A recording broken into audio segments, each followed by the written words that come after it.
जय श्री शिव शंभु दोस्तों, स्वागत है आपका हमारे पवित्र ज्ञान दर्पण चैनल पर। दोस्तों, आज एक बार फिर से आपके लिए लेकर आए हैं देवों के देव महादेव का एक नया और अनमोल संदेश।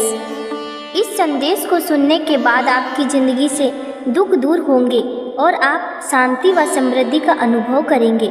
अगर आप भी अपनी ज़िंदगी में सकारात्मक बदलाव लाना चाहते हैं और महादेव का आशीर्वाद पाना चाहते हैं तो यकीन मानिए, आज का यह संदेश अंत तक जरूर सुनने पर आपको महादेव की कृपा प्राप्त होगी और वे सदा के लिए आपके सारथी बन जाएंगे। और देखिए ना दोस्तों, जिसके साथ स्वयं शंभु है उसकी ज़िंदगी तो खुशहाल बनकर ही रहेगी। ऐसे व्यक्ति के जीवन में कभी कोई कमी हो ही नहीं सकती। इस बात पर अगर आपको यकीन है तो कमेंट में जय शिव शंभु जरूर लिख देना। दोस्तों, आज का संदेश तो हमें सुनना ही है, लेकिन उसके पहले हम भोलेनाथ से कुछ कहना चाहते हैं। वह यह है कि हे महादेव, आपके ही दम पर मेरा अब सफ़र जारी है। आपके ही दम पर मेरा अब सफ़र जारी है। भटक न जाऊँ कहीं मैं, अब यह आपकी ही जिम्मेदारी है। अब यह आपकी ही जिम्मेदारी है। मुझे पता है जिसके पास महादेव है उसके पास कुछ ना होते हुए भी सब कुछ होता है, इसलिए मैंने सब कुछ आप पर ही सौंप दिया है। यह ज़िंदगी भी आपकी और हम भी आपके। दोस्तों, आज का यह संदेश आप सुनना चाहते हैं तो आपके सामने दो फूल की मालाएं दिखाई दे रही है। इनमें से एक को चुन लीजिएगा और जान लीजिए कि महादेव का संदेश क्या है। तो आपने अपने लिए एक फूल माला चुन लिया है, ऐसी मैं आशा करती हूँ। अरे तू बस अपना मन साफ रख। वक्त और दिन सबके बदलते हैं। सूरज और चांद भी अपनी अपनी जगह पर ही चमकते हैं।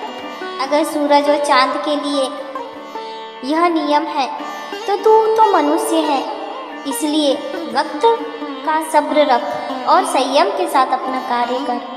अरे क्या मंदिर, क्या तीर्थ और क्या गंगा की धारा, जब मन में ही हो अंधेरा तो इन सब का क्या फायदा। इसीलिए अपने मन में कभी अंधेरा मत होने देना। जब तेरा मन अंधेरे में डूबेगा तो तुझे महादेव कैसे दिखाई देंगे। तू कितने भी मंदिरों में जा, कितनी भी प्रार्थना कर, लेकिन तेरे मन में अगर बुरे विचार हैं, किसी के लिए बुरी भावना है तो तुझे भगवत प्राप्ति कभी नहीं हो सकती। लेकिन तू मन से सच्च है, मन तेरा पवित्र है और दूसरों के लिए तेरे मन में प्रेम है तो यकीन मान, तू किसी मंदिर में नहीं गया फिर भी तुझे भगवान अवश्य प्राप्त हो जाएंगे और वे तेरे अंतरात्मा में आकर रहेंगे। इसीलिए अपने मन को शुद्ध और पवित्र कर, तभी तू मेरे पास आ सकता है। मेरी शक्ति का तुझे आभास तभी होगा जब तू अपना कर्म अच्छा रखेगा, कर्म सच्चा करेगा। अरे जिसकी जैसी नीयत वैसी ही वह कहानी रखता है। कोई परिंदे के लिए बंदूक तो कोई पानी रखता है। कर्म की गठरी बांधकर जग में फिरे इंसान, जैसा करे वैसा भरे। शिव का यही विधान, शिव का यही विधान।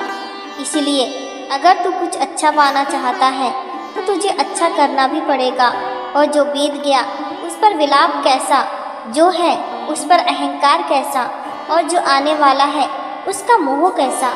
अरे संसार और अध्यात्मक दोनों में अगर तू सफल होना चाहता है तो तुझे एक छोटा सा काम करना है। हर रोज़ हर घड़ी मेरा नाम जपना है। तू भले ही मेरी पूजा पाठ करे या ना करे, बस तुझे मेरा नाम जपना है। जो बार बार ओम नमः शिवाय कहता है, ऐसा भक्त मेरे पास होता है, मेरे हृदय में रहता है।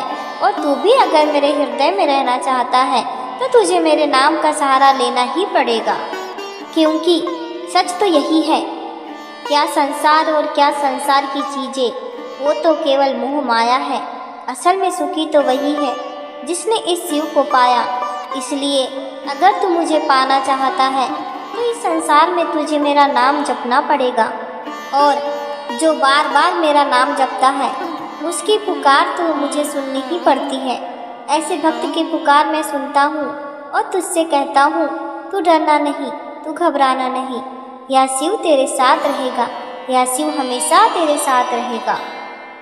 अब जिन्होंने दूसरा फूल माला चुना है उनसे भगवान शिव कहते हैं, जीवन में खुश रहने का एक ही मंत्र है, उम्मीद केवल खुद से कर, किसी और से नहीं।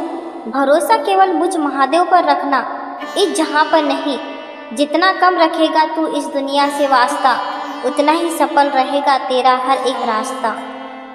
जीवन में किसी से भी खुद की तुलना कभी मत करना, तू जैसा है जो भी है सर्वश्रेष्ठ है। अरे तुझ में भी वे सब गुण मैंने दिए हैं जिनको तू विकसित करने के लिए अगर थोड़ा सा भी प्रयास करेगा तो तू एक सफल व्यक्ति कहलाएगा। बस तू क्या करता है, तू दूसरों की ओर देखता है और तेरा समय बर्बाद कर देता है। अरे हर एक इंसान में अच्छे गुण होते हैं और अच्छे गुणों के साथ बुरे भी होते हैं, लेकिन हमें अगर कुछ अच्छा करना है तो हमें अच्छी चीज़ों पर ही ध्यान देना है। जो अच्छा है उसे स्वीकार करना है और जो बुरा है उसे त्याग देना है। और अगर तू दूसरों पर ध्यान देने के बजाय खुद पर ध्यान देगा तो तेरे अंदर जो कुछ अच्छे गुण हैं वह अपने आप विकसित हो जाएंगे और तू एक सफल व्यक्ति कहलाएगा। अरे दूसरों से अच्छी बातें ज़रूर सीखनी चाहिए, लेकिन किसी की नकल करने की गलती कभी मत करना। उसकी ज़िंदगी अलग है, तेरी अलग है, उसके कर्म अलग हैं, तेरे अलग हैं। इसलिए अपने जीवन की तुलना किसी और से कभी मत करना।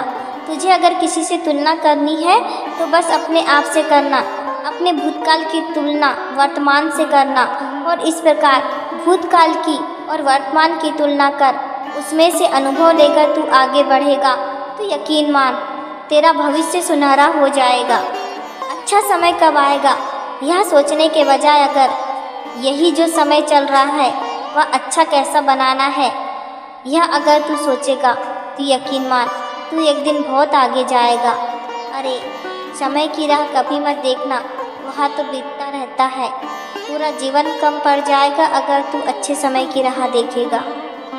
बदल जा वक्त के साथ या फिर वक्त बदलना सीख ले, मजबूरियों को मत कोस, हर हाल में चलना सीख ले। जो तेरा है वह तुझे मिलकर ही रहेगा, फिर चाहे उसे छीनने के लिए पूरी कायनात एक क्यों ना हो जाए। लेकिन जो तेरे हक का होगा वह तुझे या भोलेनाथ अवश्य देगा। अगर तेरी किस्मत ना समझे तो निराश मत होना, क्योंकि कबाड़ के व्यापारी को हीरे की परख कभी नहीं होती। लेकिन तेरी किस्मत एक बार तुझे धोखा दे सकती है, और जब तू शिव पर भरोसा रखता है तो यह शिव केवल तेरा साथ ही नहीं देता बल्कि तेरी जिंदगी भी बदल देता है। तुझे एक आदर्श व्यक्ति बनाने के लिए यह भोलेनाथ ही तेरी मदद करता है। तुझमें जो अच्छे गुण हैं उन्हें विकसित करने के लिए महादेव ही तुझ पर कृपा बरसाता है। बस तुझे पहचानने की ज़रूरत है शिव को।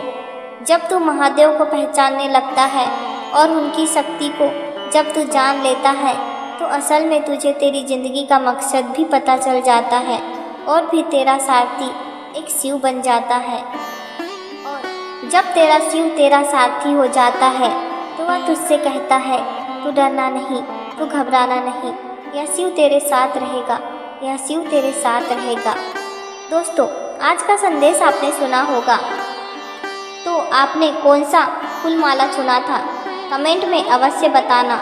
और ऐसे ही संदेश अगर आप सुनना पसंद करते हैं तो हमारे पवित्र ज्ञान दर्पण चैनल को सब्सक्राइब अवश्य कीजिएगा। फिर मिलेंगे नए संदेश के साथ, तब तक के लिए बोलते रहिए जय शिव शंभू, जय भोलेनाथ, धन्यवाद।